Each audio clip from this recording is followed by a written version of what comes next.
truth is, we're asking an entire generation to climb mountains we never taught them how to climb.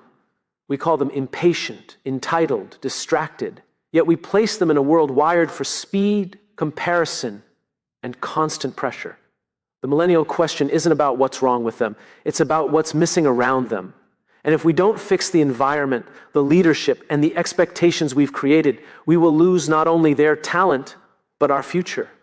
Tonight, we are not here to judge a generation. We're here to understand them, empower them, and unlock the extraordinary potential hiding behind frustration, doubt, and noise. Because when we answer the millennial question with clarity and courage, we build workplaces where people don't just show up, they belong, they grow, and they lead.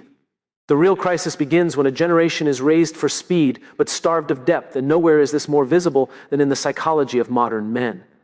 From a young age, men are pushed to perform, to respond instantly, to compete relentlessly, and to keep up in a world that moves faster than their emotional development.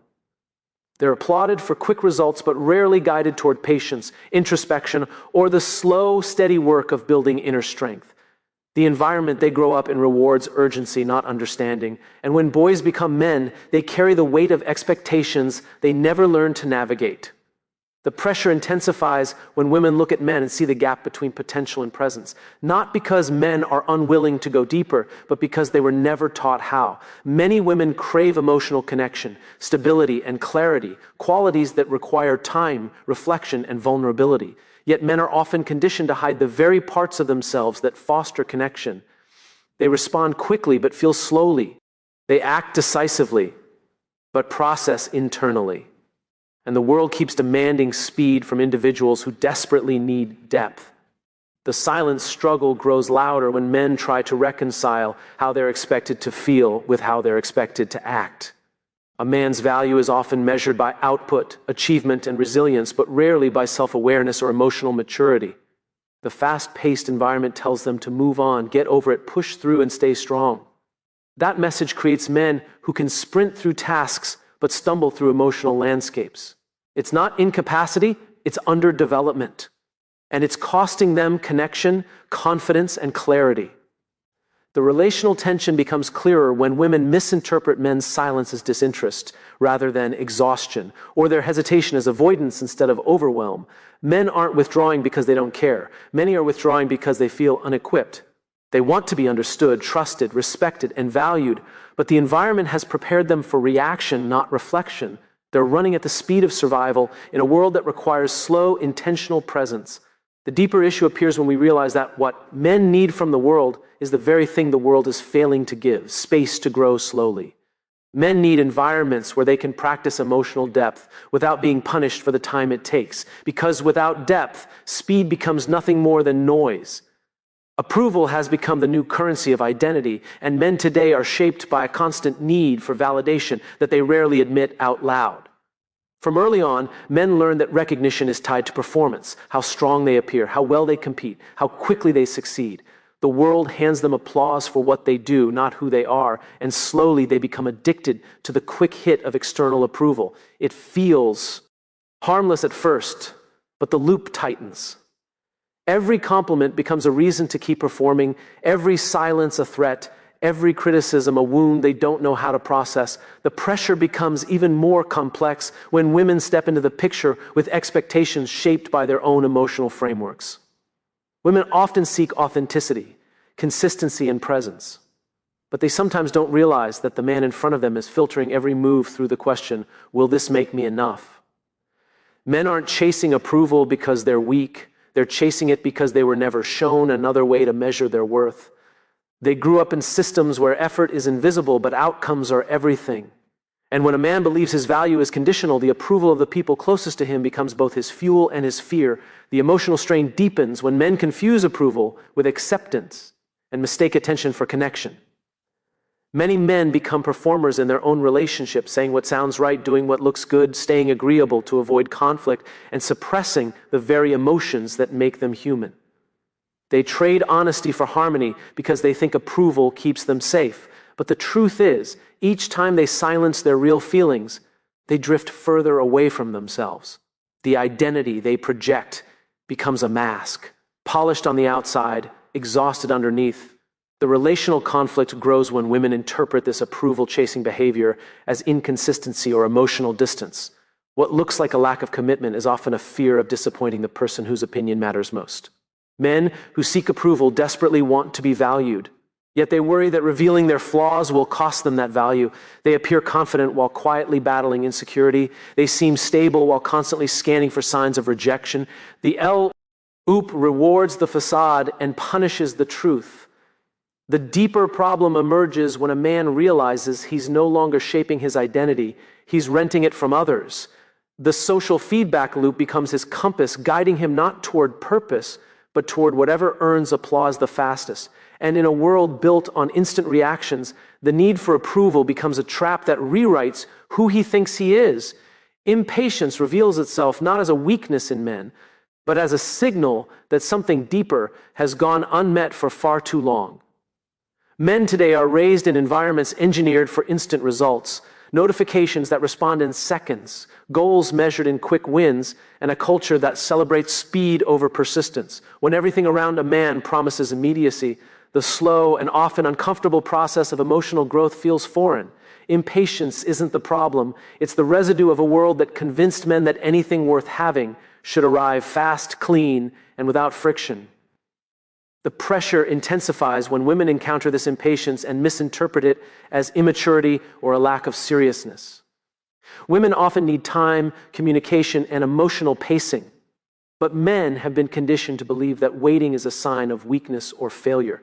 Many men feel anxious when outcomes take too long, not because they don't care, but because they fear what uncertainty might expose. Silence feels like rejection. Delay feels like inadequacy.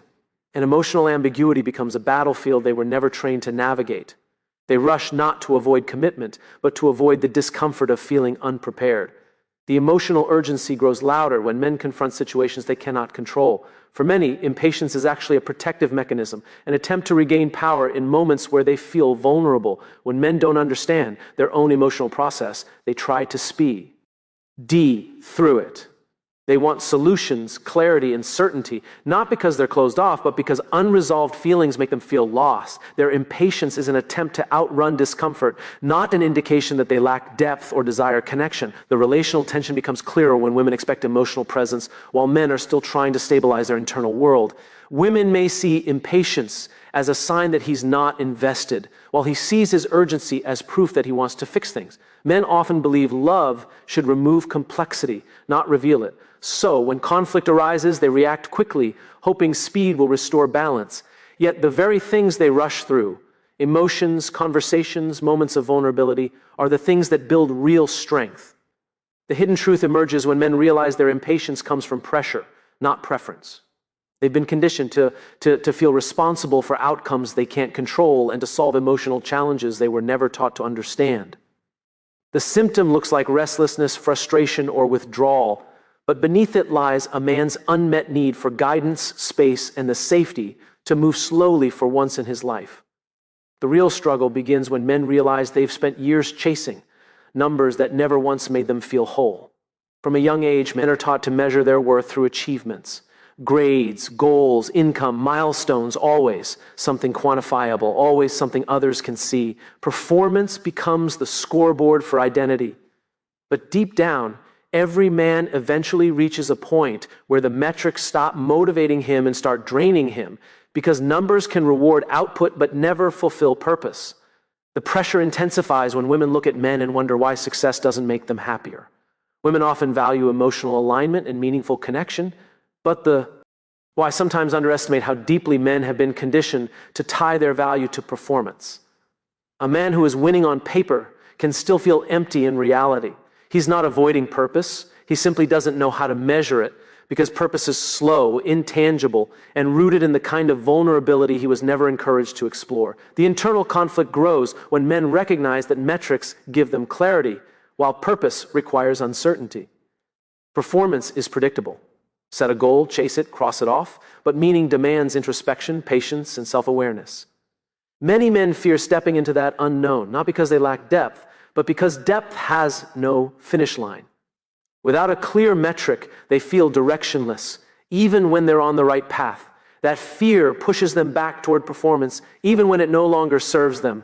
The relational disconnect appears when women interpret a man's fixation on performance as emotional avoidance. What looks like distance or disinterest is often a man trying to prove his worth in the only way he was taught. When he works harder, he believes he's loving louder. When he achieves more, he believes he's providing security. But women often seek purpose-driven presence, not performance-driven productivity, and the gap between the two can become a quiet source of misunderstanding.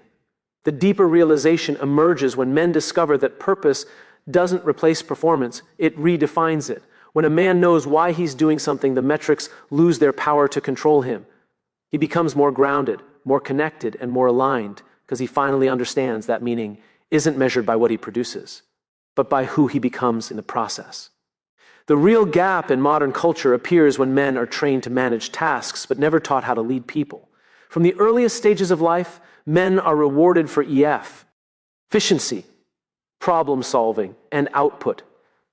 They learn how to fix things, finish things, and push through things, but not how to understand emotions, navigate conflict, or support the human experience behind every responsibility. They enter workplaces, relationships, and communities with a toolkit built for tasks, not people, and they wonder why their best efforts still leave others feeling unseen. The challenge becomes heavier when women expect emotional leadership, while men are still operating from a framework that prioritizes functionality. Women often look for empathy, presence, and understanding, but many men have been conditioned to believe that doing more is the same as caring more. They help, they provide, they solve, but they don't always connect. Not because they don't want to, but because connection requires a skill set they were never invited to develop. The disconnect is not in intention, but in emotional training. The deeper struggle surfaces when men begin to feel frustrated that their actions are misunderstood. A man can work tirelessly, provide stability, and push himself to exhaustion, only to hear that he feels distant. He interprets that as failure, because in his world, tasks define contribution. But relationships, whether romantic, professional, or personal, aren't built on completed checklists. They're built on emotional presence, active listening, and the willingness to understand without immediately trying to fix. Many men don't realize that leadership in relationships requires humanity, not efficiency. The emotional burden grows when men internalize the belief that showing their own struggles is a sign of weakness. They think leadership means silence, composure, and control. Women, however, often interpret that silence as disconnection, when in reality, it's a man trying to protect the people he cares about from the weight he carries. But leadership is the absence of vulnerability. It's the responsible expression of it. Without emotional openness, men become managers in their own relationships, not partners. The core issue becomes undeniable when men realize that tasks respond to pressure, but humans respond to understanding.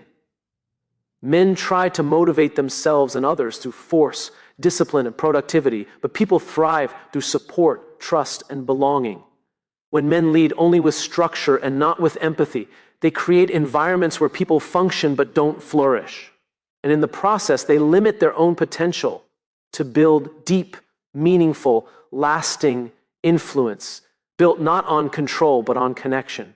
The future becomes uncertain when men look around and realize they're living in a world they were never invited to help shape. For too long, men have been expected to simply adapt, to absorb pressure, meet expectations, and carry responsibilities without questioning whether the systems they operate in actually support who they are becoming.